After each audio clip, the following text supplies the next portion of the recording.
Assalamualaikum. Waalaikumsalam. Boleh masuk teh. Apakah benar ini dengan Teh Salsa? Iya benar. Nah, sebelumnya kan kita sudah melakukan menjadwalkan untuk sesi konseling saat ini. Nah, di sini teh saya menyediakan 2 buah kursi. Teteh boleh di kursi mana yang menurut teteh itu ketika teteh duduk teh merasa nyaman. Di sini aja teh. Oh iya, boleh teh, silakan. Nah, di sini teh ada sisa 1 kursi. Apakah saya diperbolehkan untuk duduk di sebelah sini? Iya boleh teh, silakan. Nah, bagaimana teh ini duduknya sudah nyaman? Untuk jarak apakah sudah cukup? Baik. Sebelumnya teh, apa kabarnya? Alhamdulillah baik. Alhamdulillah ya. Terima kasih ya karena kita sudah menyempatkan untuk datang ke sesi konseling saat ini. Saya sangat mengapresiasi kedatangan teteh saat ini.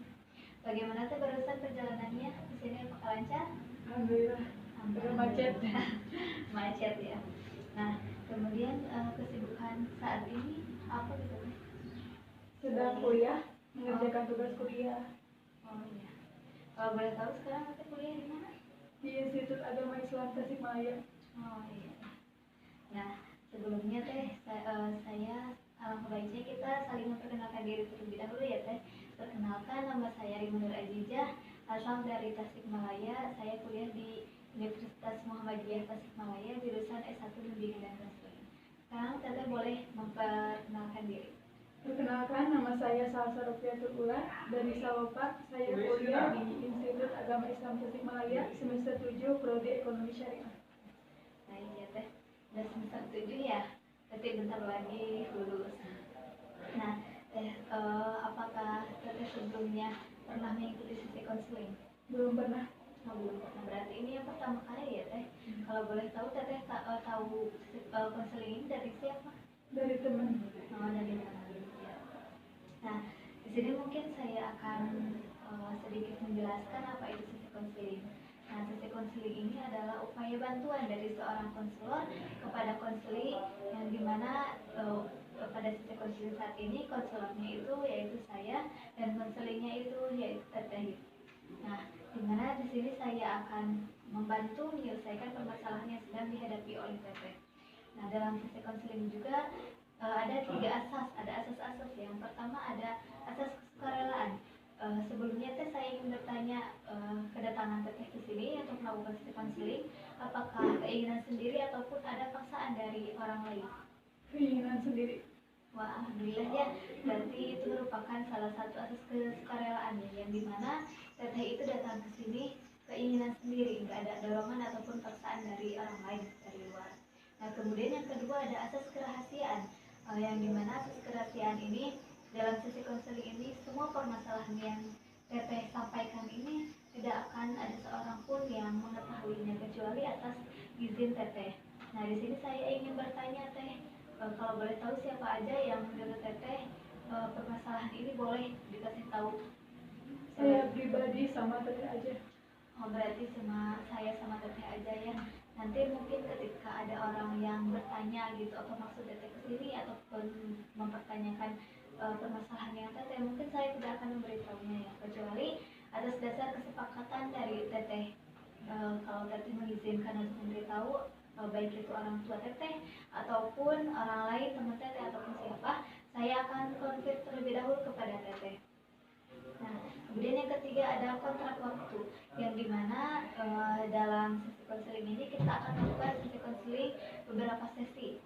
Nah, mungkin ini sesi konseling pertama ya, yang dimana dalam setiap sesinya itu terdapat waktu yang berbeda-beda dari mulai 45 menit sampai 60 menit. Teteh bersedia? Bersedia. Nah, sebelumnya teh, apakah ada yang ingin ditanyakan terlebih dahulu? Tidak ada. Baik, di sini teh saya izin menyediakan catatan, yang dimana catatan ini digunakan untuk mencatat hal-hal yang penting gitu dalam proses konseling ini. Apakah diperbolehkan? Dan saya juga menyediakan kamera teh untuk laporan ke dosen. Apakah diperbolehkan? Diperbolehkan sih. Baik. Nah, di sini kan Sebelumnya saya sudah mengirimkan intake info ke Teteh, yang dimana Teteh juga sudah mengisinya gitu. Saya juga sudah membacanya gitu, sudah melihat. Nah, saya akan validasi terlebih dahulu ya Teh. Takutnya ada kekeliruan atau kesalahan, boleh Teteh koreksi. Nah, nama lengkapnya Salsa Rofiatul Ula. Nama panggilannya Caca. Kemudian panggilan saat kecilnya Neng Salsa. Emailnya salsarofiatulula@gmail.com. Kemudian alamat lengkapnya Kampung Sukahurip, RT 2 RW 8, Desa Mandala Hayu, Kecamatan Salopa, Kabupaten Tasikmalaya. Kemudian nomor HP-nya 082 119 967 732. Tepat tanggal lahirnya Tasikmalaya 1 Oktober 2001. Kemudian agamanya Islam, kuliahnya pendidikannya kuliah, asal kampusnya Institut Agama Islam Tasikmalaya. Kemudian 3 warna yang disukainya, krim, hipori. Kemudian 3 tempat yang disukai, pantai, tempat wisata, kuliner. 3 hobinya menulis, mendengarkan musik, lalu menghitung. Nah, Teteh juga tidak ada fobia ya. Kemudian Teteh juga tidak menderita dengan adanya pikiran negatif yang selalu muncul. Teteh juga tidak merokok, tidak meminum minuman keras dan sebagainya. Kemudian 3 hal yang ingin Teteh perbaiki itu percaya diri, memiliki public speaking yang bagus, tidak grogi ketika presentasi di depan kelas. Kemudian yang ingin Teteh capai membahagiakan orang tua dan keluarga, membantu orang yang membutuhkan, dan sukses di usia muda. Kemudian Teteh juga mengikuti sesi konseling ini ingin mengetahui permasalahan yang dihadapi serta menyelesaikannya dengan baik. Relasi Teteh dengan ayah sangat baik, kemudian relasi Teteh dengan ibu sangat baik. Teteh juga mengetahui sesi konseling ini dari teman Teteh. Kemudian Teteh juga sebelumnya belum pernah mengikuti sesi konseling. Teteh juga pernah mungkin ya mencoba mengatasi permasalahan ini. Namun mungkin menurut Teteh permasalahannya belum sesuai dengan apa yang diinginkan oleh Teteh. Nah, kemudian Teteh juga tidak dalam perawatan dokter ya, karena sakit yang bertahun-tahun.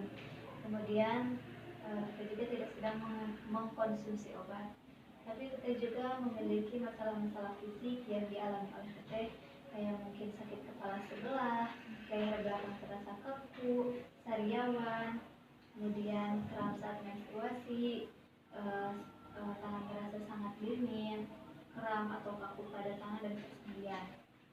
Nah, sebelumnya Teh di sini apakah ada yang ditanyakan terlebih dahulu? Bagaimana cara mengatasi agar kita bisa public speaking yang bagus serta tidak grogi pada saat berbicara di depan umum? Baik ya, mungkin itu Teteh ingin bertanyakan itu terlebih dahulu. Nah, sekarang di sini Teteh boleh Teteh tanda tangan dulu ya kontrak yang dimana kita itu melakukan sesi konseling ini dengan adanya kontrak. Boleh Teh ditanda tangan sebelah sini.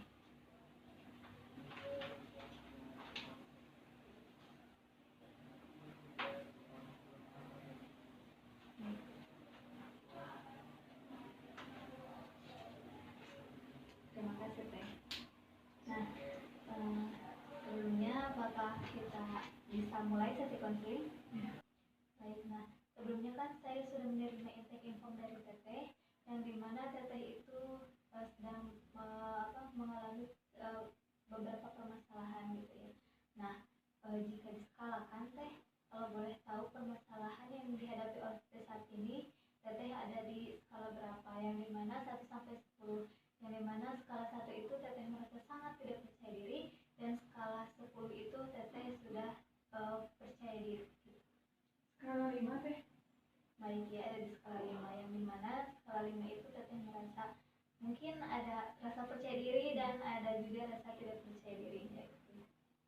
Nah, boleh Teh diceritakan itu permasalahan yang sedang dihadapi oleh Teteh saat ini seperti apa? Permasalahan yang saya hadapi saat ini yaitu saya tidak merasa percaya diri saat sedang presentasi di kelas. Saya suka grogi, gugup, sama diam saja ketika teman-teman saya menjawab apa yang dia tanyakan kepada saya. Baik, berarti teteh itu merasa tidak percaya diri ya ketika berpresentasi di depan umum, ketika berbicara di depan umum juga ya. Mungkin teteh juga suka merasakan grogi gitu ya ketika berbicara umum. Nah, kalau boleh tahu teteh mulai merasakan itu kapan, persisnya kapan? Awal-awal sekarang sih pas banyak tugas presentasi gitu. Soalnya kan sekarang banyak tugas yang harus dipresentasikan. Itu ya karena mungkin teteh juga sekarang semester 7 ya, sebenarnya mau lulus gitu ya bentar lagi. Mungkin banyak tugas yang harus dipresentasikan oleh teteh gitu. Nah, ketika itu mungkin teteh juga harus lebih besar ya rasa percaya dirinya gitu, apalagi kan nanti ada sidang gitu ya. Nah, kemudian di mana aja sih ketika teteh merasa tidak percaya diri itu munculnya, ketika teteh di mana gitu? Saya merasa tidak percaya diri itu di kelas saat sedang presentasi. Apakah ada tempat lain? Tidak ada. Berarti mungkin ketika di kelas aja ya.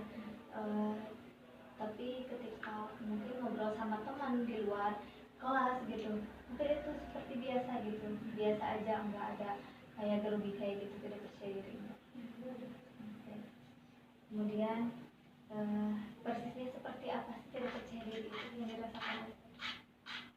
Saya pada saat presentasi itu merasa tidak bisa berbicara. Contohnya, ketika teman saya memberikan saya pertanyaan, saya tidak bisa menjawab, bingung, terus saya tidak bisa menjelaskan materi yang saya presentasikan dengan baik.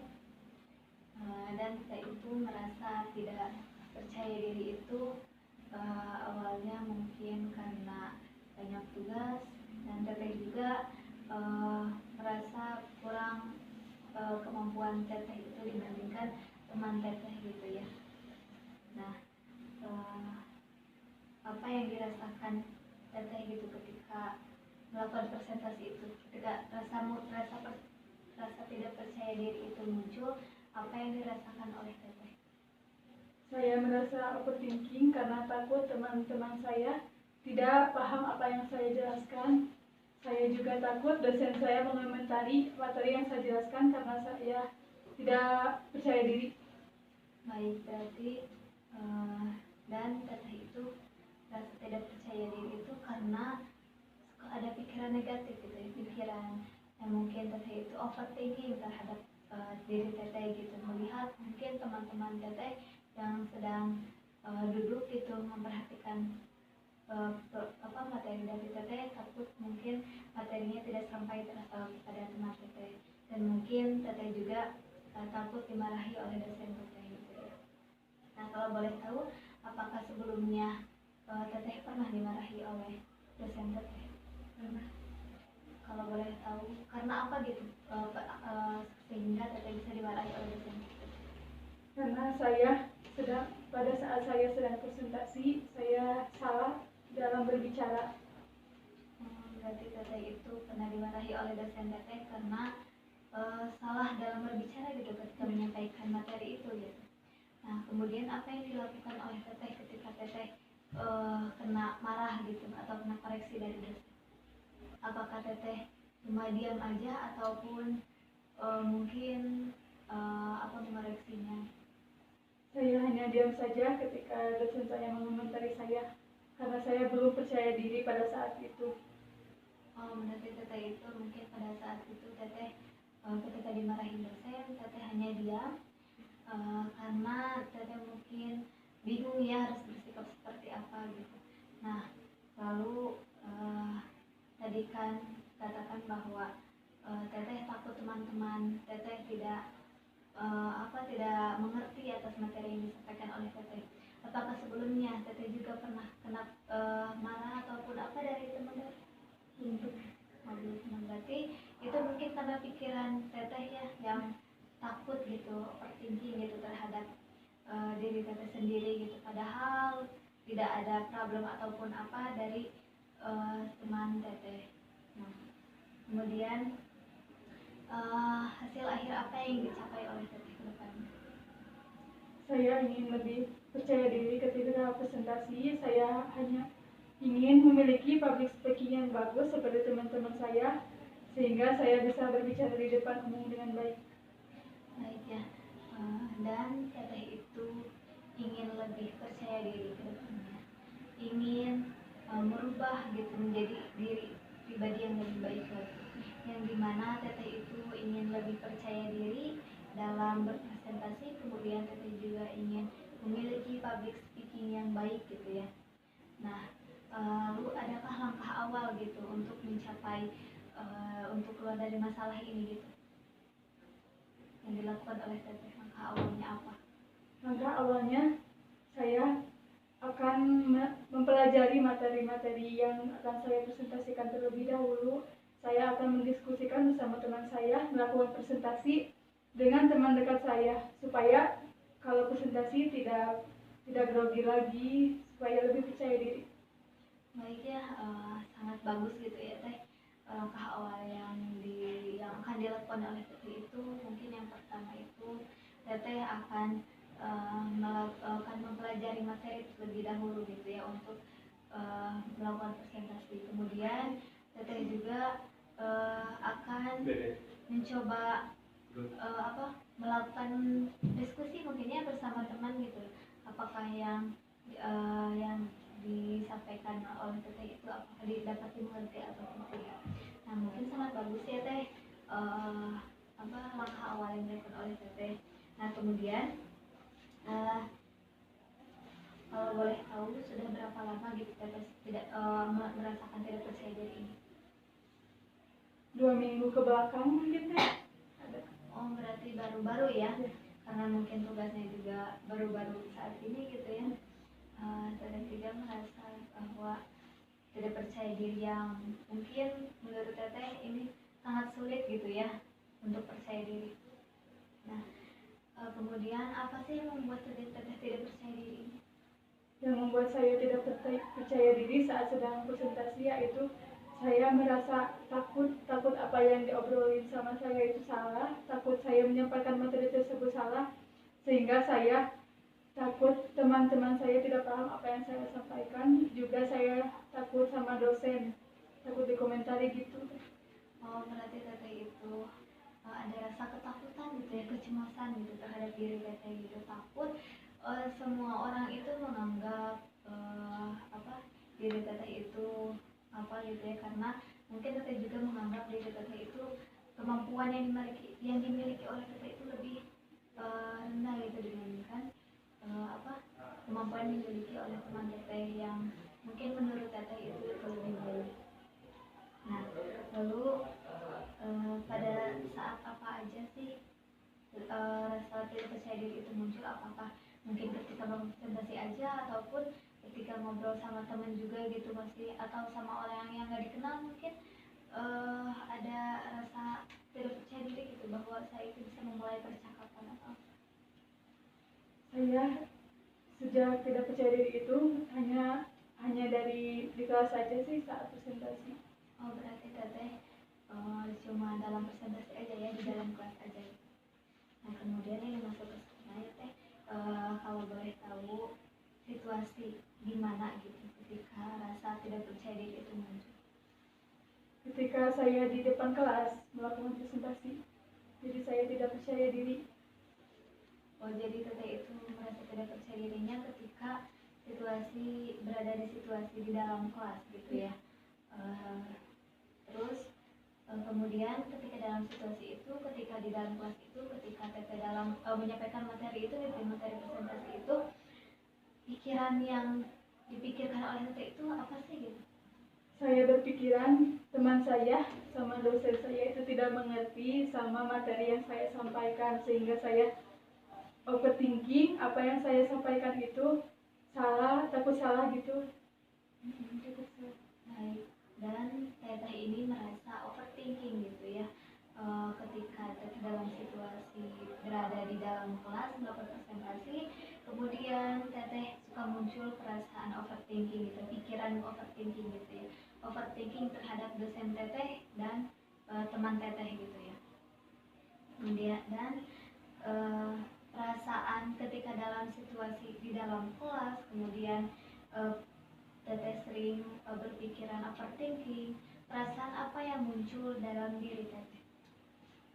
Perasaan saya cemas, takut, terus gemeteran, sama diam saja gitu kalau ditanya saat presentasi. Tapi ketika teteh dalam situasi di dalam kelas melakukan presentasi, kemudian teteh juga sering adanya pikiran overthinking terhadap teman teteh dan dosen teteh, kemudian teteh juga ada perasaan cemas ataupun takut gitu ya ketika melakukan presentasi itu. Nah, ketika dalam situasi itu di dalam kelas melakukan presentasi, kemudian muncul pikiran overthinking dan mengalami perasaan yang cemas ataupun takut gitu. Lalu tindakan yang dilakukan oleh teteh itu apa?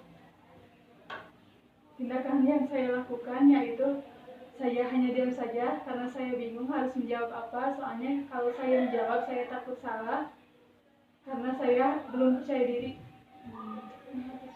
Dan teteh itu ketika dalam situasi di dalam kelas pikirannya overthinking, kemudian perasaannya cemas dan takut, teteh juga suka melakukan tindakan cuma diam aja gitu, bingung mungkinnya akan melakukan apa itu. Nah, kemudian ketika semua yang dirasakan oleh teteh, apa yang akan dirubah oleh teteh dengan diri teteh? Saya ingin merubah ketidakpercayaan diri saya pada saat presentasi. Saya ingin dirubahnya menjadi lebih percaya diri lagi ke depannya. Terus saya ingin lebih bagus public speakingnya. Terus saya bisa pada saat presentasi saya bisa menjawab pertanyaan-pertanyaan teman saya dengan baik. Baik, dan teteh itu ingin merubah diri teteh dari yang mungkin teteh tidak percaya diri, kemudian teteh ingin lebih percaya diri lagi. Teteh juga ingin memiliki public speaking yang baik gitu ya buat kedepannya. Nah, sebelumnya mungkin teh dalam ketika bayangkan gitu, ketika teteh sudah sudah berubah menjadi lebih baik lagi, situasi seperti apa yang akan berubah menjadi lebih positif lagi dalam diri? Situasi pada saat itu, kalau saya udah lebih percaya diri, pastinya saya akan merasa, oh teman saya itu pasti akan paham terhadap materi yang saya sampaikan, sama dosen saya juga pasti akan memahami materi yang saya sampaikan, sehingga tidak ada kritikan atau saran dari dosen kepada saya. Baik, mungkinnya situasinya mungkin sama di dalam kelas gitu ya. Ketika teteh melakukan presentasi, teteh merasa lebih percaya diri lagi, mungkinnya lebih tenang juga karena teteh menganggap bahwa semua teman-teman teteh dan dosen teteh itu sudah sudah mengerti gitu ya atas materi yang disampaikan oleh teteh. Nah, kemudian ketika dalam situasi tersebut, pikiran yang muncul dalam pikiran teteh itu apa gitu? Ketika teteh memang udah percaya diri. Saya berpikiran, kalau saya lebih percaya diri, saya akan berpikiran bahwa teman-teman saya sama dosen-dosen saya lebih paham apa yang saya sampaikan. Selain itu apakah ada lagi? Itu aja, soalnya kan kalau udah percaya diri pasti saya gak akan ragu lagi harus mengucapkan seperti apa saat presentasi, harus menjawab apa ketika ada pertanyaan dari teman saya, kan harus dijawabnya gimana. Kan kalau udah percaya diri pasti saya akan menjawab dengan lebih benar gitu, gak grogi. Baik, jadi pikirannya teteh mungkin akan lebih positif lagi ya, akan ketika teteh sudah percaya diri lagi, teteh itu tidak akan ragu dalam menyampaikan materi gitu, dalam menjawab pertanyaan yang mungkin dari teman teteh ataupun dari dosen teteh. Nah, kemudian ketika dalam situasi tersebut dan teteh adanya pikiran yang positif itu ya, perasaan yang dialami teteh itu, yang dirasakan gitu, seperti apa gitu? Kalau saya sudah merasa percaya diri, tentunya saya akan merasa lebih senang karena saya bisa berbicara ketika presentasi, lebih percaya diri lagi. Terus saya akan menganggap teman-teman saya memahami saya ketika presentasi. Saya juga tidak akan takut lagi dosen mengomentari materi saya. Baik, berarti dalam situasi tersebut kemudian teteh juga mempunyai pikiran yang positif, dan teteh juga mempunyai perasaan yang senang mungkinnya ketika teteh sudah percaya diri, karena mungkin teteh juga tidak takut akan kesalahan yang mungkin akan dikoreksi oleh dosen gitu, karena teteh merasa teteh sudah percaya diri, teteh sudah bisa menjawab semua pertanyaan teman teteh ataupun dosen teteh. Nah, kemudian dari situasi yang dialami itu, lalu pikiran positif yang muncul, lalu perasaan senang karena percaya diri itu, lalu tindakan yang akan dilakukan oleh teteh ke depannya itu seperti apa? Tindakan pada saat saya sudah mulai percaya diri, tentunya saya akan lebih bisa ngobrol di depan umum atau di depan kelas dengan rekan-rekan saya atau teman-teman saya. Saya akan lebih bisa memberikan materi yang lebih baik lagi ketika saya presentasi, sehingga saya bisa memiliki public speaking yang bagus di depan teman-teman saya dan juga umum. Baik, berarti ketika dalam situasi tersebut teteh itu mempunyai pikiran yang positif gitu ya terhadap teman dan dosen teteh, kemudian teteh juga mempunyai perasaan yang dirasakan oleh teteh mungkin akan lebih tenang, lebih senang juga gitu ya, karena teteh sudah percaya diri. Dan tindakan yang akan dilakukan teteh itu, teteh akan lebih banyak public speaking di luar gitu ya, di dalam kelas ataupun di luar kelas mungkin ya. Baik, setelah semua berubah, apa yang akan dilakukan oleh teteh? Pastinya kalau saya sudah lebih percaya diri, saya akan lebih banyak mengobrol di depan umum. Saya akan memiliki public speaking yang bagus, sehingga saya bisa lebih percaya diri ketika mengobrol di depan umum. Sama saya akan lebih banyak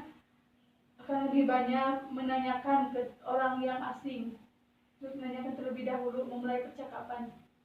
Baik teh, dan teteh itu akan lebih percaya diri lagi, dan teteh juga akan lebih banyak berbicara di depan umum, akan lebih banyak berkumpul mungkin ya bersama teman-teman teteh, baik itu yang mungkin teteh kenal ataupun yang gak dikenal gitu ya. Apakah teteh, kalau boleh tahu, apakah teteh sebelumnya emang suka kesusahan gitu dalam memulai percakapan dengan orang yang dikenal? Ya, saya suka susah dalam memulai percakapan kepada orang yang tidak dikenal. Baik, teteh akan mungkin teteh juga selain tidak percaya diri ketika melakukan presentasi, mungkin teteh juga ada sedikit mungkin ya rasa tidak percaya diri ketika memulai percakapan dengan orang yang tidak dikenal. Nah, kalau boleh tahu, apa yang akan dilakukan oleh teteh buat kedepannya gitu, langkah awal apa? Pastinya kalau saya sudah merasa percaya diri, saya akan membuka pembicaraan kepada orang yang asing. Saya akan lebih banyak bicara kepada teman-teman, sama banyak relasi. Saya juga akan berkumpul dengan teman-teman saya, dan saya akan eh, memulai pembicaraan tersebut. Baik, dan teteh itu akan mencoba memulai percakapan terlebih dahulu ya dengan orang asing mungkin ya, dan teteh juga akan lebih banyak berkumpul bersama teman gitu ya, mendiskusikan mungkin ya, lebih banyak mendiskusikan bersama teman. Lalu apa yang dirasakan oleh teteh itu ketika teteh sudah mencapai yang diinginkan oleh teteh, ketika teteh sudah percaya diri? Pastinya saya akan merasa senang, saya akan merasa tenang, juga saya lebih nyaman kepada diri saya sendiri karena saya sudah lebih percaya diri mengobrol di depan umum, memiliki public speaking yang bagus, sehingga saya ketika berbicara di depan umum tidak akan lagi merasa cemas takut salah, sehingga saya ketika presentasi tidak akan lagi cemas takut dikomentari dosen ataupun teman-teman saya. Baik, dan teteh itu akan merasa senang gitu ya, merasa tidak takut lagi ketika berbicara di depan umum gitu ya, ketika melakukan public speaking gitu. Tidak takut akan dikomentari oleh siapapun, baik itu teman teteh ataupun dosen teteh.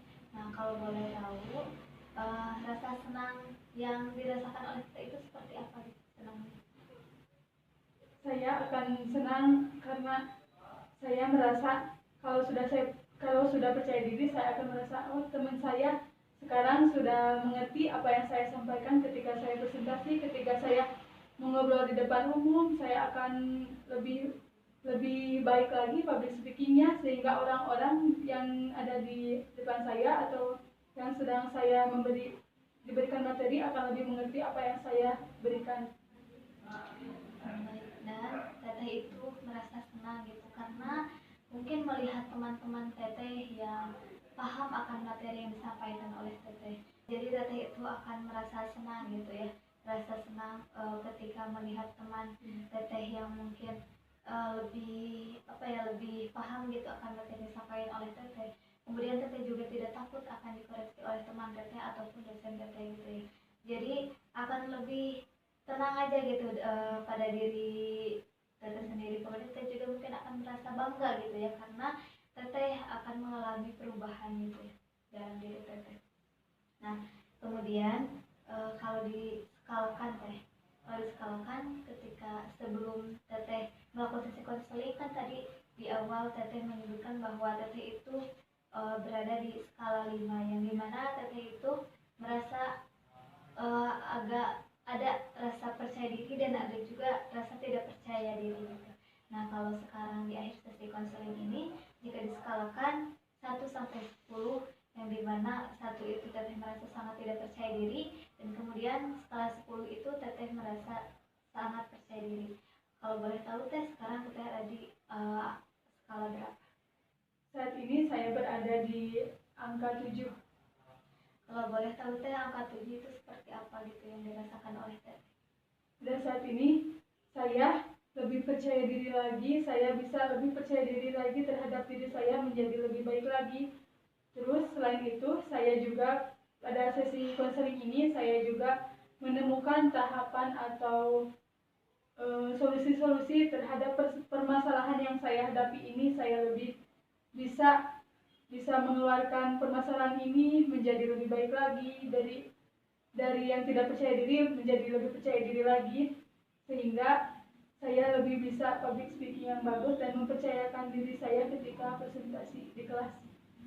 Baik ya, saya sangat mengapresiasi gitu ya perubahan teteh itu, dari mulai tadi sebelum sesi konseling teteh berada di skala 5 dan sekarang teteh berada di skala 7 gitu, dimana mungkin rasa percaya diri teteh itu sudah meningkat gitu. Dan mungkin teteh merasakan bahwa sekarang teteh lebih percaya diri untuk melakukan langkah-langkah buat kedepannya gitu, supaya teteh lebih percaya diri lagi. Nah, apa yang teteh dapatkan gitu setelah mengikuti sesi konseling saat ini? Yang saya dapatkan dalam sesi konseling saat ini yaitu saya bisa tampil dengan percaya diri dalam melakukan presentasi, dalam public speaking di depan umum. Saya juga dapat menemukan jalan keluar dari permasalahan yang saya hadapi saat ini. Baik, jadi apa yang didapatkan oleh teteh itu, teteh mendapatkan langkah-langkah buat kedepannya supaya teteh menjadi lebih percaya diri lagi.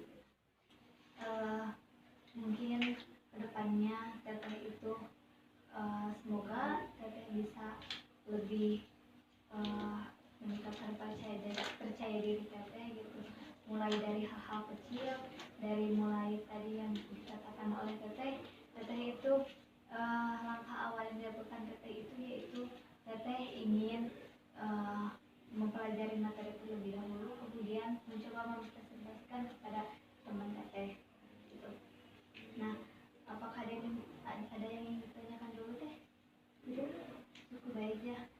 saya sampaikan pada sesi konseling ini, teteh itu merasa kurang percaya diri gitu ya atas apa yang ada dalam diri teteh. Kemudian teteh juga ingin merubahnya menjadi lebih baik lagi. Nah, mungkin teh untuk sesi konseling saat ini dicukupkan sekian. Jika nanti buat sesi-sesi selanjutnya, nanti saya kontak lagi ke teteh gitu ya. Kita jadwalkan lagi untuk sesi selanjutnya gitu. Mungkin untuk saat ini teh dicukupkan sekian teh.